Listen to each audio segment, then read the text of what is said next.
पिछले साल हमने भारत जोड़ो यात्रा की। कन्याकुमारी से लेकर हम कश्मीर तक 4000 किलोमीटर चले और सिर्फ मैं नहीं, लाखों लोग कन्याकुमारी से शुरू किए और कश्मीर तक बिना रुके 150 दिन में हम पहुंचे।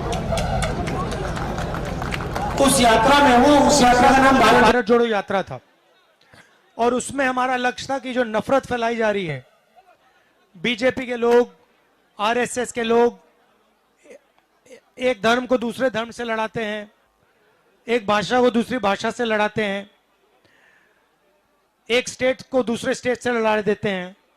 तो हमने सोचा था कि नफरत की काट मोहब्बत ही हो सकती है, नफरत की काट नफरत तो नहीं कर सकती। इस बात से सहमत हैं आप लोग? तो हमने सोचा ये नफरत फैला रहे हैं, हम इनको नफरत को काटने के लिए हम नफरत तो नहीं फैला सकते, तो मोहब्बत ही फैलानी पड़ेगी, उसी का फायदा होगा। तो हमने नफरत के बाजार में मोहब्बत की दुकान खोल दी और पता लगा रास्ते में 4000 किलोमीटर में सबसे पूछता था कि भैया आपको किसी से नफरत है? मतलब हजारों लोगों से मैंने पूछा और हिंदुस्तान का डीएनए नफरत का है ही नहीं। तो सब लोग मुझे कहें कि भैया हम तो किसी से नफरत नहीं करते, मगर अगर आप मीडिया देखो तो 24 घंटे वो नफरत की बात करते रहते हैं, है ना? हाँ, वही। तो हमने यात्रा की, यात्रा में 6-7 घंटे हम आपकी बात सुनते थे, हिंदुस्तान की जनता की बात सुनते थे।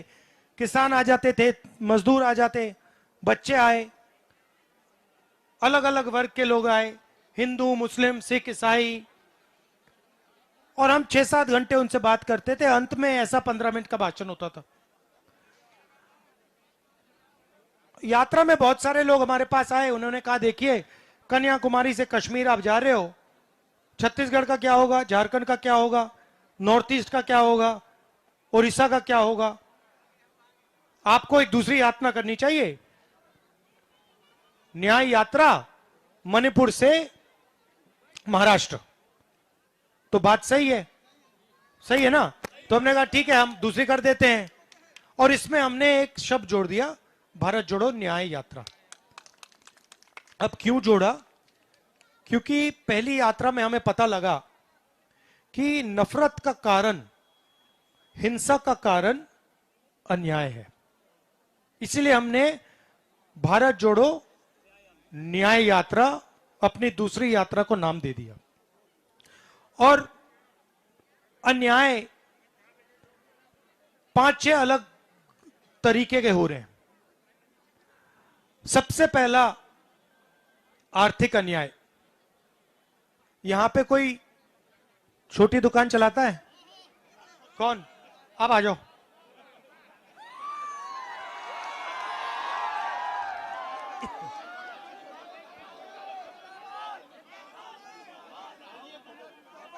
आ जाओ, आ जाओ। आपका नाम क्या है? नाम क्या है आपका? आइए गुप्ता जी, यहां बैठिए। अब देखिए गुप्ता जी आ गए, ठीक है। अब बात यह है, नहीं ठीक है, रिलैक्स। अब बात यह है, गुप्ता जी एक बात बताओ मुझे, आप छोटी दुकान चलाते हो, जीएसटी से आपको क्या हुआ? जीएसटी से कुछ भी लाभ नहीं हुआ। आपको मतलब जीएसटी से कोई ना कोई फायदा तो हुआ? अरे कुछ नहीं हुआ भाई। अच्छा, अब एक बात बताओ, नोटबंदी से आपको कोई फायदा हुआ होगा? बहुत नुकसान हुआ है उससे। मुझे समझाओ, जनता को समझाओ। नोट नहीं, छोटे दुकानदार को नोटबंदी से क्या नुकसान हुआ? बहुत नुकसान हुआ, लाइन लगना पड़ा, उसमें आपका टाइम जाया हुआ। टाइम जाया गया। तो ये जो 2 योजनाएं हैं, इन्होंने छोटे दुकानदारों को नुकसान पहुंचाया, मजदूरों को नुकसान पहुंचाया, किसानों को नुकसान पहुंचाया। तो फायदा किसको हुआ? फायदा किसी को नहीं हुआ। अरे भाई, आखिरी बात आप नहीं समझे। फायदा अदानी जी को, अंबानी जी को, देश के सबसे 2-3 बड़े अरबपतियों को हुआ। Thank you brother. एक फोटो लो भैया पहले।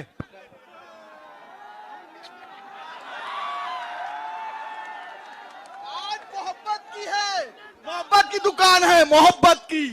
बिल्कुल, थैंक यू। तो नोटबंदी से, जीएसटी से छोटे दुकानदारों को फायदा नहीं हुआ, सिर्फ अरबपतियों को फायदा हुआ। अभी कर रहे हैं। अब देखिए, देश में आज 40 साल से सबसे ज्यादा बेरोजगारी है। ये भैया एक मुझे मोबाइल फोन दो जरा। ये मोबाइल फोन कहां बना है? नहीं, ये भारत में नहीं बना है, ये चाइना में बना है। इस मोबाइल फोन को कौन सा अरबपति बेचता है? इसको 2-3 बड़े अरबपति बेचते हैं। इस मोबाइल फोन से चाइना के युवाओं को फायदा होता है और हिंदुस्तान के अरबपति को फायदा होता है। हिंदुस्तान के युवा को इस सेलफोन की फैक्ट्री में काम मिलने का मौका नहीं मिलता। अभी वापस देना है इसको, नहीं तो प्रॉब्लम हो जाएगी। तो हो क्या रहा है? चाइना का माल यहां सबसे बड़े अरबपति बेच रहे हैं। हिंदुस्तान में रोजगार पैदा नहीं हो रहा है। नरेंद्र मोदी जी नोटबंदी और जीएसटी जैसी पॉलिसीज, किसान कानून जैसी पॉलिसीज लेके जो हमारे छोटे बिजनेस वाले हैं, दुकानदार हैं, स्मॉल और मीडियम बिजनेस चलाते हैं, इनको सबको एक के बाद एक खत्म कर रहे हैं। आप कोई भी इंडस्ट्री देख लीजिए, चाहे वो सेलफोन की हो, हथियारों की हो, इंफ्रास्ट्रक्चर की हो, आपको एक बड़ा अरबपति उसमें मोनोपोली लिए बैठा दिखेगा। जो छोटे व्यापारी हैं, आप छोटे व्यापारी हो, तो जो छोटा व्यापारी है उसके लिए बैंक के दरवाजे बंद है। नीरव मोदी, ललित मोदी, अदानी, ये कितने भी पैसे का बैंक लोन ले सकते हैं। और फिर भैया अगर ले लिया और वापस नहीं देना तो वो भी ठीक है, वो भी माफ है। मगर अगर किसान कहे भैया मेरा माफ कर दो, तो उसको मार के भगाएंगे।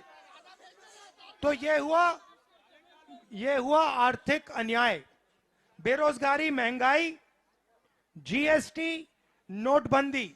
अच्छा, एक और सवाल भैया, ये पीली शर्ट सुंदर आपने खरीदी, ये कितने की खरीदी? कितने की खरीदी यार? 1000 रुपए की देखो टी शर्ट खरीदी इन्होंने, ठीक है। इसमें आपने जीएसटी कितना दिया? 28% जीएसटी दी, इनके जेब से आया। अच्छा, अगर अदानी यही टी शर्ट खरीदता तो वो कितनी जीएसटी देता? वो भी उतनी देता जितनी आप दे रहे हो। आपकी आमदनी और अदानी की आमदनी एक है क्या? तो फिर टैक्स एक क्यों चल रहा है? अन्याय, अन्याय। और आपके जीएसटी का हो क्या रहा है? ये इसने जीएसटी दी, आप सब ने शर्ट खरीदने के लिए, पैंट खरीदने के लिए, चश्मा जूता खरीदने के लिए जीएसटी दी। जीएसटी गया सीधा अदानी जी की जेब में, सीधा डायरेक्ट अदानी जी के जेब में गया। सड़क बनी अदानी जी को, उसमें कट मिलेगा। आर्मी ने हथियार खरीदा, उसमें कट मिलेगा। पुल बना, उसमें कट मिलेगा। सोलर पैनल लगा, उसमें कट मिलेगा। बिजली का कारखाना, उसमें कट मिलेगा। तो सारा का सारा फायदा ये 2-3-5 लोगों को मिल रहा है और पैसा आप लोग दे रहे हो। तो ये हुआ आर्थिक अन्याय। अब सामाजिक अन्याय पे चलते हैं। हाँ, वही। तो अब मैं आपसे एक बात पूछना चाहता हूं। आर्थिक अन्याय का मैंने आपको बता दिया, मुझे आप सामाजिक न्याय के बारे में बताओ। आर्थिक हो रहा है, सामाजिक कैसे हो रहा है अन्याय? नहीं, सुनिए, बात सुनिए। यहां पे सबसे पहले एक बात बताओ, हिंदू मुस्लिम तो कर रहे हैं, मगर एक और काम कर रहे हैं। देश में सबसे बड़ी आबादी किसकी है? ओबीसी, ठीक है। कोई जानता नहीं है। अगर पूछो ऐसी मीटिंग में पूछो भैया ओबीसी कितने हैं, लोग कहेंगे बहुत है, मगर एग्जैक्ट कितने हैं हमें नहीं मालूम। मैं आपको बताता हूं, तकरीबन 50 से लेकर 55% देश में ओबीसी की आबादी है, ठीक है। उसके बाद 15% तकरीबन दलित हैं, 8% आदिवासी। Very good. अब मुझे बताओ 50 और 15 कितना हुआ? 65, 65 और 8 कितना हुआ? 73। अब सुनो बात मजे की, 73% आबादी है ना, 73। आप हिंदुस्तान की 200 सबसे बड़ी कंपनियां की लिस्ट निकालो, ठीक है। उसमें ना एक मालिक 73% वाला, सीनियर मैनेजमेंट में आपको एक 73% वाला नहीं मिलेगा। मतलब हिंदुस्तान का जो कॉरपोरेट सिस्टम है उसमें आपको ना ओबीसी मिलेगा, ना दलित मिलेगा, ना आदिवासी मिलेगा। 73% में उसको कोई है ही नहीं उसमें। चलिए वहां से थोड़ा दूसरी ओर चलते हैं, ब्यूरोक्रेसी में जाइए। देश को 90 आईएएस ऑफिसर चलाते हैं। आप ये मत सोचिए कि एमएलए एमपी देश को चलाते हैं। हिंदुस्तान की सरकार को 90 अफसर चलाते हैं, आईएएस ऑफिसर। क्या होता है, आप लोग जीएसटी देते हो, पैसा आप देते हो, पैसा जाता है हिंदुस्तान की सरकार को। ये 90 अफसर डिसाइड करते हैं भैया कितना रुपया कहां जाएगा, डिफेंस में कितना जाएगा, ये स्वास्थ्य में कितना जाएगा, शिक्षा में कितना जाएगा, सड़क में कितना जाएगा, दलितों के लिए कितना जाएगा, पिछड़ों के लिए कितना जाएगा, आदिवासियों के लिए कितना जाएगा। ये 90 लोग डिसाइड करते हैं।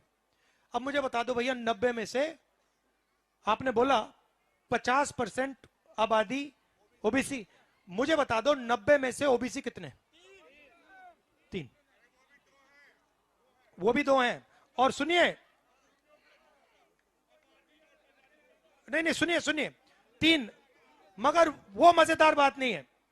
मजेदार बात यह है कि अगर हिंदुस्तान की सरकार 100 रुपए खर्च करती है, मगर मान लो आपका जीएसटी का 100 रुपए खर्च होता है, तो उसमें से पिछड़े वर्ग के अफसर कितना % का निर्णय लेते हैं?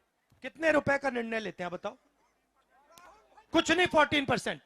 अगर 100 रुपए हिंदुस्तान की सरकार खर्च करती है, तो जिन लोगों की 50% आबादी है वो सिर्फ 5 रुपया का निर्णय लेते हैं, ठीक है। अब चलते हैं दलितों पे। दलितों की आबादी 15%, ठीक है। 100%, 100 रुपए अगर खर्च होता है, अगर 100 रुपए हिंदुस्तान की सरकार देती है बजट में, तो दलित अफसर कितने रुपए का निर्णय लेते हैं? 1%, मतलब 1 रुपया। अब चलिए आदिवासियों पे। आदिवासी 8%। 8% अफसरों का कितने रुपए का निर्णय होता है? 10 पैसे भाई और बहनों।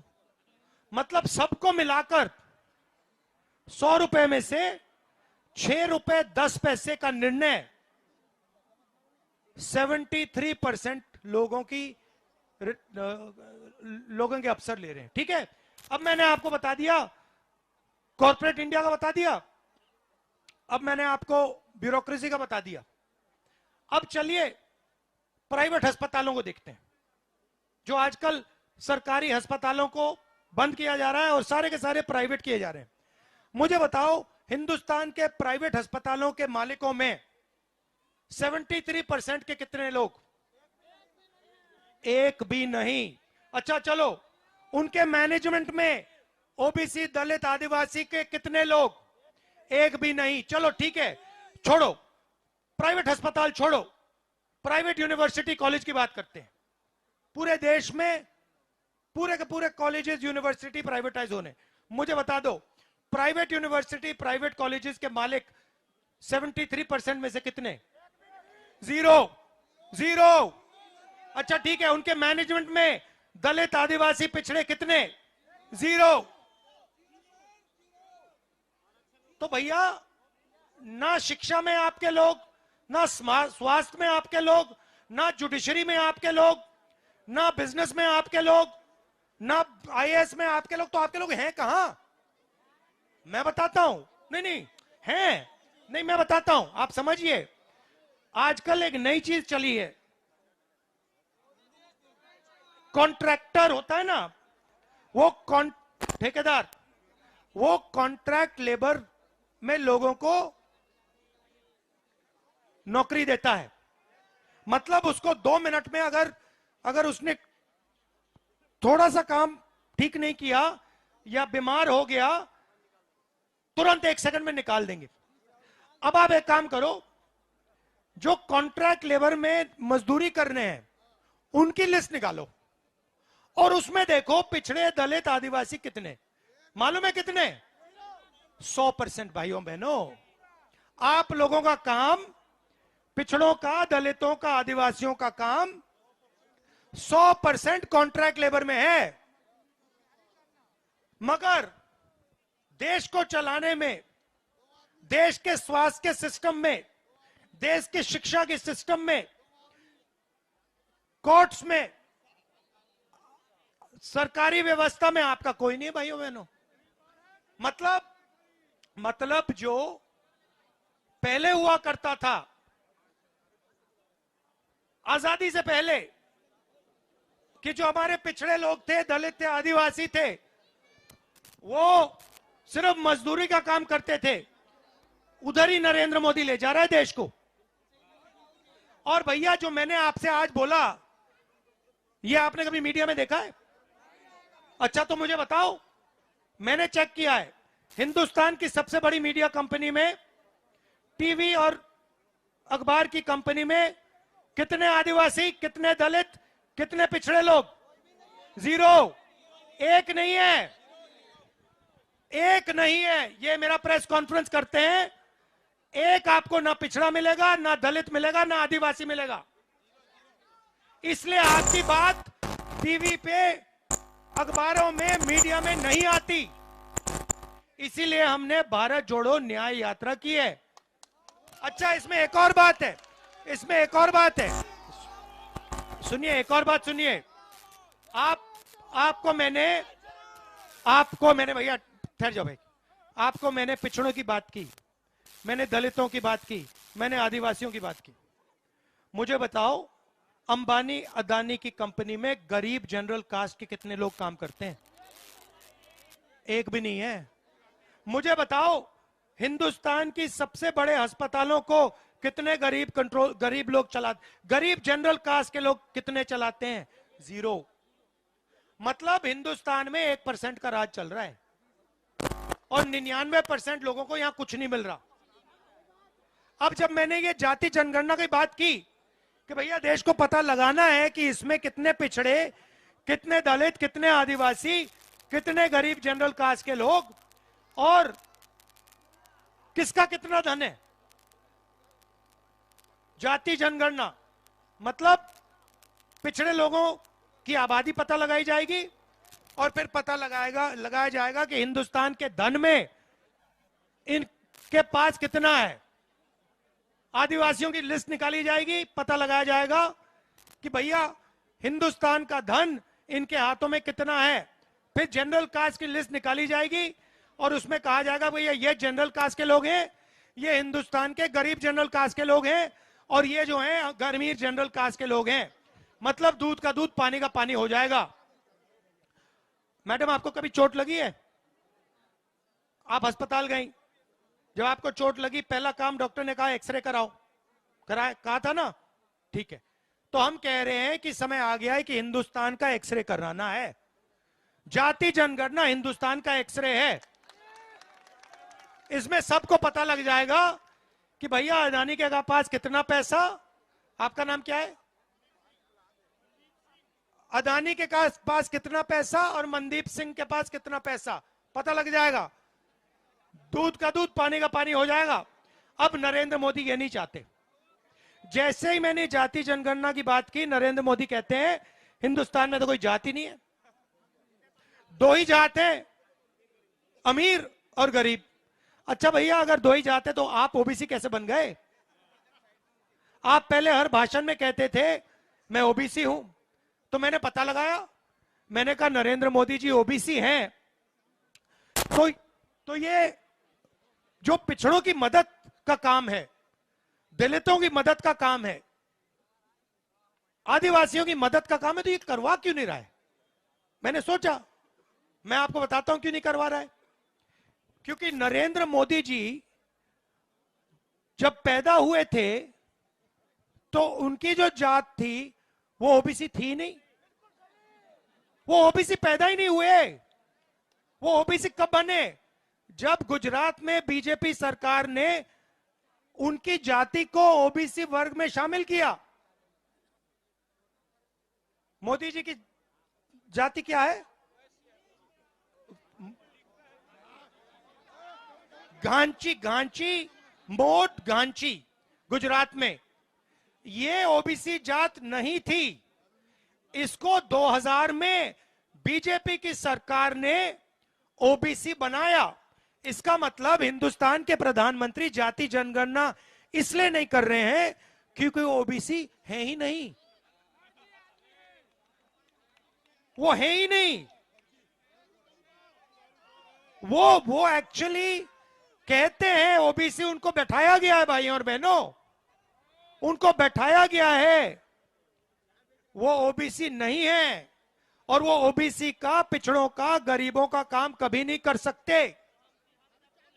ये सच्चाई है। और मैं आपको कह रहा हूं, मैंने मन बना लिया है, हिंदुस्तान में सामाजिक न्याय का सबसे बड़ा अगला कदम जाति जनगणना, और मैं इसको करके दिखाऊंगा। मैं छोड़ने वाला नहीं हूं। आप देख लेना, चाहे कुछ भी हो जाए, कुछ भी हो जाए। देखो, मैंने कहा था,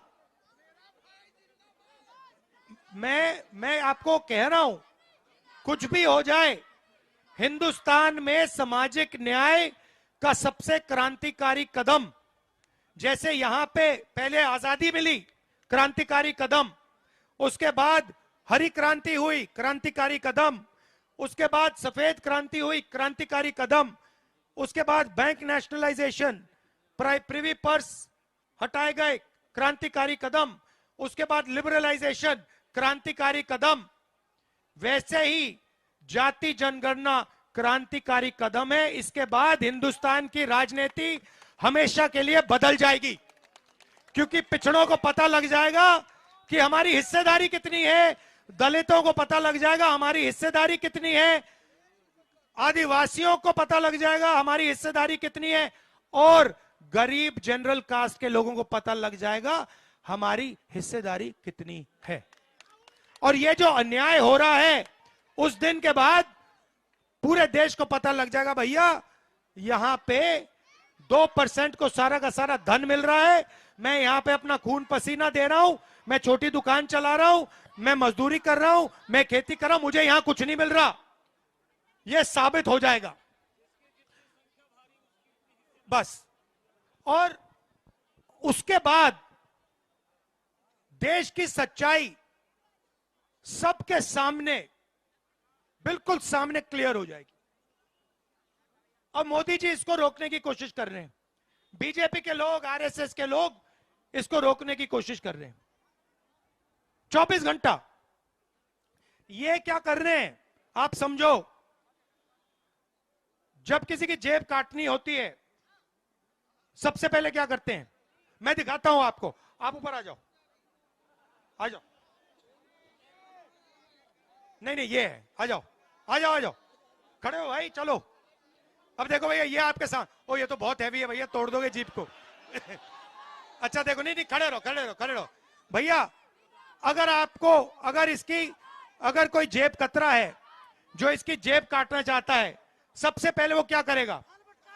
सबसे पहले कहेगा भैया उधर देख जरा, फिर कहेगा भैया उधर देखो जरा, फिर इसका उसका दोस्त आएगा पीछे से जेब काट देगा। यही हो रहा है। मीडिया और बीजेपी आपको कहते भैया उधर देखो, पूरा देश उधर देखता है, किधर?